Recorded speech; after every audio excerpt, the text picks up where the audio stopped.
All right, everyone. So today we're here on a nice, beautiful summer day to try to do a nice summery hike. We're here at Mugu State Park, and today we're going to hike up to Mugu Peak. Should be relatively easy in terms of mileage. Pretty windy today, but overall, what, like upper 70s?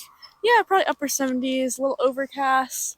So let's get to it. This trail that's going to take us to Mugu Peak and down a loop is approximately 3 miles and will take between 1 and 2 hours. It is rated as hard given that we are going to gain about 1,250 feet in elevation in approximately 1 mile. Immediate incline.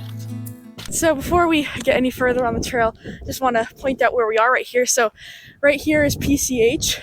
In the 1920s, as car travel was booming, California highway engineers set out to expand PCH alongside Point Mugu. At the time, the road wound out around Mugu Rock and continued on towards Oxnard. For a period of time, Mugu Rock became nicknamed Dead Man's Rock due to the road conditions caused by the Pacific lashing the road with water and poor visibility. Dozens of drivers vanished into the Pacific Ocean from flying off this curved road.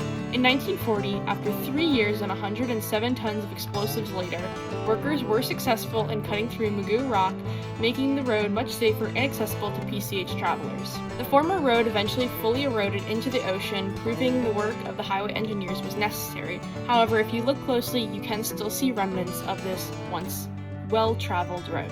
If you look a little bit further to the north here, that's Oxnard, that's the naval base. And across the way we have the start of the naval base actually with their old towers and stuff here. The naval base at Point Mugu began during World War II and provided critical support in the training and testing of missiles. The base also assisted during the Korean War alongside Port Hueneme, supplying a large portion of the needs for the war. And then, throughout the Cold War, the base continued with testing and airlift support. During the 1980s, Point Mugu base assisted in arranging President Reagan's travel to his California home in Santa Barbara. And then, in the 1990s, Point Mugu merged with Port Hueneme and San Nicolas Island naval bases to form Naval Base Ventura County, a massive complex spanning a combined 30,000 acres with approximately 19,000 personnel, making it the largest employer in Ventura County. And we have someone running. That's cool. Yeah. But anyway, so we can have a beautiful view of the Pacific Ocean out here today. That's a nice view. Been nice. Way more mosquitoes than usual. I think it's also because it's really humid out. Probably. Super humid out. It is warm out. We're also super sweaty and hot. So, can you comment about the bug bites? Well, I don't know how many I have. We're going to have to do a head count when I get back. I literally put Benadryl all over my arms and legs, and they're still biting me. I mean, not that that wards it off, but try to help with the itching. It's not really helping. Anyways, I think we're at the final push to get up to the peak. Yeah, it's going to be pretty steep.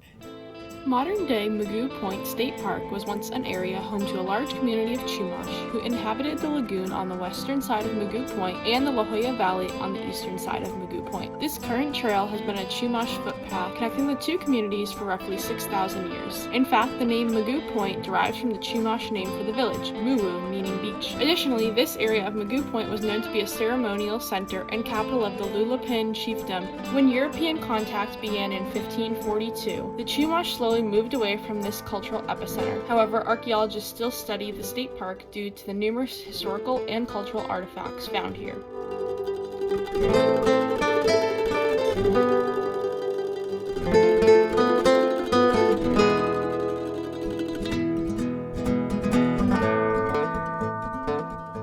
Alrighty, we reached the top, and that was steep. Oh yeah, very steep. Alrighty, so we just came off of Mugu Peak doing this in a loop. So right here, we're going to loop back towards the trail we came up on, and then we'll be on that first trail that we came up, the Chumash Trail. So when you see this hiking sign here, when you see this trail sign right here, this is the point where you want to make a very sharp right and head on back to the parking.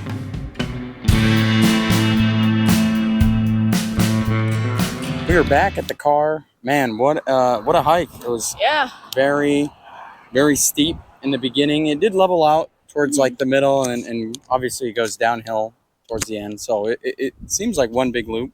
Yeah, it was one big loop for the most part, and I would say definitely the way up was harder than the way down. Like the way back, I thought was easy. Yeah. Like definitely, I mean, definitely engaging our legs for sure. It was pretty steep, but I mean, it wasn't difficult. Like I don't think we really took any breaks. I guess aside from that, if you like the video, please like and subscribe. We appreciate all the support, and we'll see you all in the next video.